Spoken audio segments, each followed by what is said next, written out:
بلدیاتی یونین کے رہنما کوئی موقع ہاتھ سے نہیں جانے دیتے اور کوشش کرتے ہیں کہ ملازمین کے مفادات کی جنگ لڑتے رہیں، چاہے وہ سر راہ ہی کیوں نہ ہو۔ کے ایم سی کے پنشنر کے مسائل پر سرجن یونین کے صدر سید ذوالفقار شاہ نے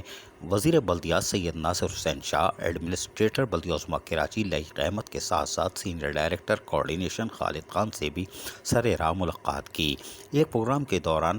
مختصر صحیح لیکن ملاقات کے دوران سید ذوالفقار شاہ نے وزیر بلدیات ناصر حسین شاہ کے ساتھ ساتھ ایڈمنسٹریٹر کراچی لائق احمد کو بتایا کہ پینشنر پریشان ہیں، جبکہ پینشن کے شارٹ فال ریسٹوریشن کے کیسز پر 74 سالہ بزرگ اسماعیل شیدی کے ساتھ ناروا سلوک کیا گیا ہے اور پینشن کیسز پر بیجا اعتراض اور افسران کے بیجا اعتراضات لگائے جاتے ہیں، جس سے ریٹائر ملازمین سخت اذیت کا شکار ہیں۔ افسران کے خلاف قانونی کارروائی اور پینشنرز کو فوری انصاف کی فراہمی کی بھی درخواست کی، جس پر ایڈمنسٹریٹر کراچی نے کچھ یقین دہانی کرائی، جبکہ وزیر بلدیات بھی معمول کے مطابق مسکراتے ہوئے بہت کچھ کہہ گئے اور یقیناً سید ذوالفقار شاہ کی لائن بھی سیٹ ہے اور وہ سمجھ بھی گئے ہوں گے۔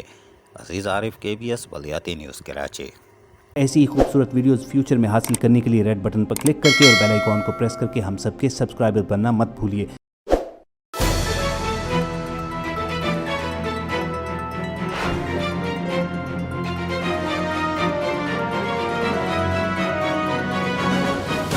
KBS بلدیات news.